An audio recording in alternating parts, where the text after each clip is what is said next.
What's up? What the hell? What's going on? I don't want to scare you, but Really?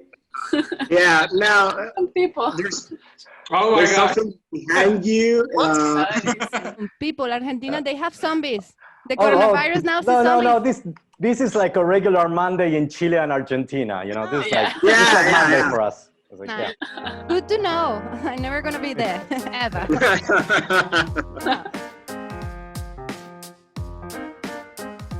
Yeah, so after Sitges, we had a really good run with the pitch because, of course, we went to the BFAN. We took home the big prize at BFAN for the pitch. And we got an award, the Blood Window Award, and we went at the beginning of December to Buenos Aires, and we met there a pitching. We were at the same time with our surfing, as you know, and exactly the day before we made the pitch in Buenos Aires, we got nominated to the Goya Award with the Solfins. When we were in Sitges, was with us Igor Borghi, who is a wonderful Italian director. But the problem is that the market wasn't confident enough in a first-time director. And also Netflix Italy told us, okay, it's the kind of project we want to do, but we don't want a first-time director. So with some pain, we decided together to not having Igor attached anymore. And we started to look for another director. We met there a lot of people. We call them here comegambas. 80% of them more or less eating cocktail and drinking, but you know, they were just because they love festivals. They were not real producers who's looking for real projects. And then we had this opportunity to give the script to Tarsem Singh. He fell in love with the script and he said, this is the movie I want to do. And we got some nice interest from big companies. One of them was a media conglomerate from the Philippines. We had financing for development before going to Sitges, so that's how we shot the trailer and did the script and all of the art folder, costumes and casting and locations, and we did everything in that before Sitges. And right after Sitges, we went to Fantaspoa in Brazil and Ventana Sur in Argentina. So we went to a couple of markets and film labs. Now we have another one coming up next week. And we're still in development because we've applied for public financing for the production and post-production. But we haven't been that lucky in that matter. So public financing now here in Chile is there's too little money, a few money for everyone that is applying now. So for us, that's not longer like a viable option. So we're trying to find more private funding, and we have a co-production with Machaco Films. One of them was a French guy. He said, I love the script, but as a producer, you are very small. I need a bigger producer. So this guy came from Paris to Madrid, and we met another producer, and we are now associated. We are also producers, but we are just the smaller one. We have just 30% of the production, and now we are looking for the money. The project is ready to shoot. That's the status of the project. We are waiting for this COVID thing. We're waiting for a window. And we were doing location scouting and casting, and then the COVID arrived. But sadly, they had to back out also due to the current situation. First for the social uprisings and last year, in and October. now for the coming. That's right. So it's been hard thinking that it's gonna be a long way to recovery economically for Chile, not only for the COVID, for the other things that are going on in the country, and as I was saying, it's like the cuts, the funding cuts are coming, are tough, are heavy. We are now receiving like 20% of what we were receiving last year for economic funding for movies from the government. Private investment is really low in Chile. We're not allowed to shoot anything right now, like only press. We would have to do it illegally to make a film now, so we're trying to wait and see what's going on. In the meantime, we are in our houses thinking, creating ideas, writing, talking to our friends, to our colleagues, finding ways to, get food to the table, because it's really tough times economically here for filmmakers. We have lots and lots of new sick people. The numbers for COVID here are really bad right now. Actually, I'm really happy that we didn't go through with our initial plan, which was to shoot in March, April. That would have been a disaster. The good thing is that we locked the financing for the feature film, and we were planning on shooting this winter, because winter is the best for special effects, makeup and everything. You have like a longer lifespan. We can wait. You all guys have been waiting for a long time for your film, so we're waiting too, and we'll get there. Yeah. We'll get there. Yeah. Well, and we have another project. That's right. Two other scripts that are one location and more simply just like we need 20 friends and we'll do it like guerrilla style, and then we have a film. It's a new way to make. Do you think that there will be soon kind of like improvements also from the social and cultural side, that the budgets will go up again, or do you have like a negative view about that for the future? The thing is, it's going to be a long process because of what happened last year. We are entering a process of political transformation that's going to be long. We're going to enter elections to create a new constitution in Chile. That the ambition is to change all the political system, and so it's very ambitious way to change the way that the country is organized. So it's gonna be long. So and arts, it's like the last thing topic of so. I think it's going to be a couple of years before things pick up, but we're also, as Chileans, we are very happy that this is going on. So, and for the things that we do and the films that we do, even if it's genre film, science fiction, fantasy, horror, it's very inspired by the social process that's going on in our country. So we're really eager to participate in this process too. So it's a call for creativity also. We've been forced to rethink our way to make movies also in lieu of what's going on and what's going to be the future. Like we're looking now, like we're not going to shoot The Occupant probably this year. It's going to be early next year. Because we just need a little bit more time with cast and finance, and even though we are very confident that we will make it happen, kind of like we don't want to rush things, especially given the situation right now, but we are looking to film another proof of concept actually, and this with something technique that Maurice kind of like really shoved into my face. Yeah, that's basically the end of the conversation. Yeah, no, that's not.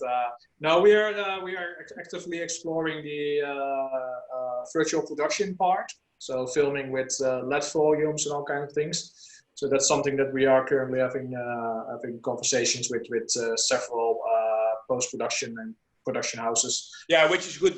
It's good when you have more kind of like pre-production time, as we have now. that we can actually kind of like plan and shoot like that. Because the cool thing about this new technique is that you can achieve anything you want on set and don't have to rely on green screen so much anymore. So, for example, for the helicopter crash, which I always envisioned kind of like a scary part because you might rely on green screen too heavily and might look fake. But now with this kind of like LED volumetric backlighting, you can actually create it on set, which is super cool and exciting. Yes. So we are now working with MPC to set up a test to test that. And I'm working really hard on the 254th iteration of the script right now. He's always mentioning, I'm going to rewrite this dialogue over here, and then Now it's a musical. Don't give me any ideas, Pedro, because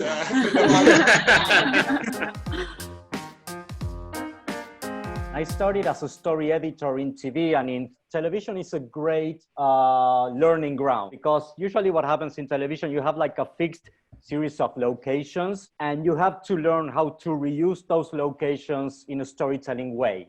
You have to give the best of yourself on every episode. Well, I think series are definitely a really interesting format. As a scriptwriter myself, I watch them play with their characters and make them grow for a long time. So it's something that I think we all want to try. Very first thing that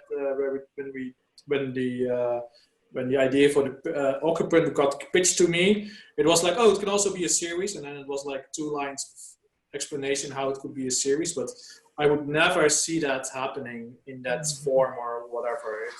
Maybe a series of 2 chapters. yeah, no, Episode. A mini series. Yeah. Mini series. Yeah. You're kind of forcing something about it to become a series or something like that. But not all stories suit it very well. But don't get me wrong, like I'm very happy with the development that streaming platforms are offering, and also kind of like the new direction that that content is creating. Because I'm also not married to the film format. So, for example, I really love those small anthology series as well, like I Love, Death and Robots, which is really cool, you know, all around one theme. Like Black Mirror, of course, and those are not like series, but almost self-contained stories within the same kind of thematic genre. And for me, that's something that I'm very interested in, because that's just super cool, because to me it kind of like has best of both worlds a little bit. Beauty about film is the self-containedness of it, and it doesn't go on forever. And you can really make a point. It can be something unique. It can be something super small. It can give you something new and fresh. Where with a series, not so rewarding anymore, because after like The Wire and Sopranos, can you really live up to that level of coolness? And as a filmmaker, like for me, the writing process is very energy consuming. So it takes me a lot of energy to write, and I love it, and I would love to be able to at least partly write what I direct. But like the daunting task of writing a series is just too immense for me to even consider. Like I can't even imagine where to begin. For my film, we shot like a work in progress. So at the time we were juggling on, this could serve as the first act for our film, or it could be the first episode for a limited miniseries. We went for the feature film part because it's a more contained investment. You know, you only invest once and you have these 90 minutes already there. And that makes a lot of sense, because when you're doing, you know, even if it's a miniseries, it's a completely different, you know, like financing plan. You have to think long-term. You have to think almost like a whole, you know, like a whole year there, you know, developing the scripts, shooting, post-producing, and then the series is ready. So it's a completely different beast. I got into a conversation about my project with a financier, and he was like, okay, if you shoot your movie in English, if you turn your movie into kind of like a, you know, US production, I will finance it. And I'm like, no, you know, I rather own this format. And then if you want to do the US version, why don't we do that as a miniseries? You know, so the streaming platforms right now, they give you this kind of flexibility that you didn't have before. And also the beauty that you have about this about sharing the screen is that on streaming now you're sharing the screen with the same audience that's watching a Marvel movie. You know, you're not competing with the theaters anymore. I'm just faced by your zombies the whole time now. You will dream of my background now. Yeah, but especially when you're just drinking a sip of your cup of coffee or something like that. It's really like, yes, like I don't mind. The coronavirus is over. Yes, nothing to worry about. We should add Inti and Arantxa because Bifan is still doing like virtual karaoke now. I'm banned from doing karaoke in all of Asia after my nights in Bifan. I have a video, so you know I have proof. Yeah. Show it. Talk about the karaoke moment, please. You know, we're really bad, but you know, these guys, they make us a picture, a wonderful picture. I don't know how, and we use this picture in our dossier. You know, like you know, this is in M&M. You know, we are fucking good singers. Like, we are the leaders of all. You're ready to watch a horror movie, but you're not ready to watch these guys.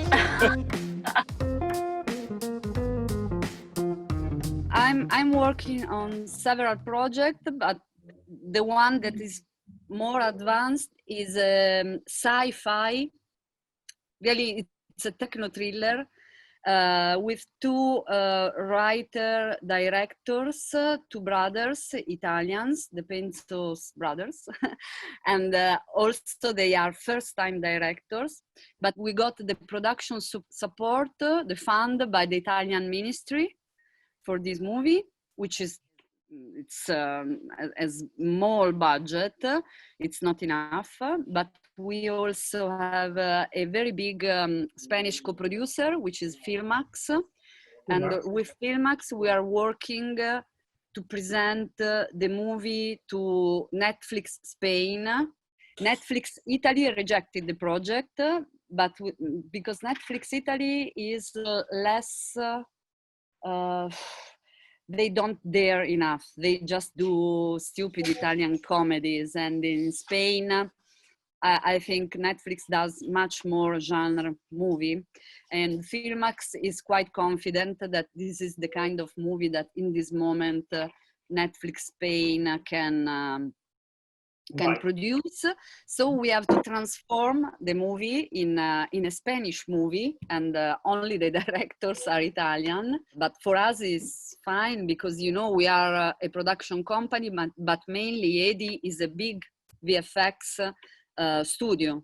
So the VFX part will remain in Italy, and it is very big, the VFX part of this movie, because it's a sci-fi with a video game part, and so doing it with Netflix Spain and with Filmax would be wonderful, but we depend on Netflix now.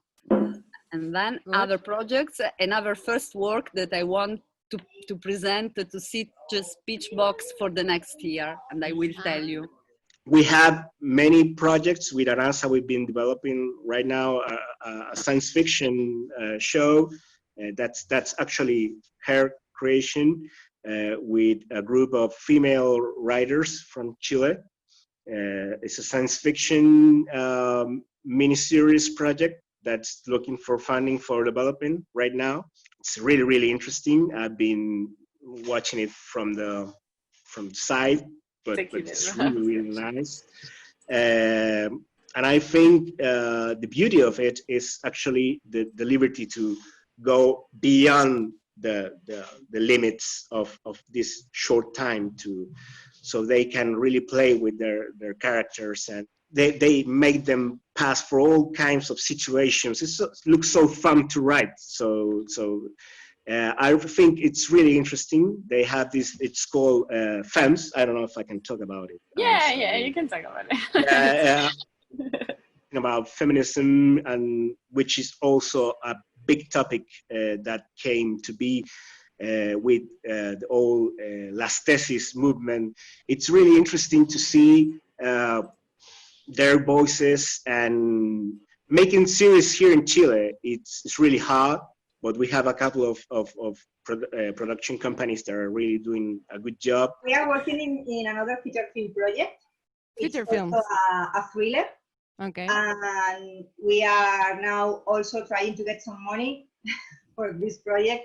So this is the situation. We have finished the script. We have a third version of this script.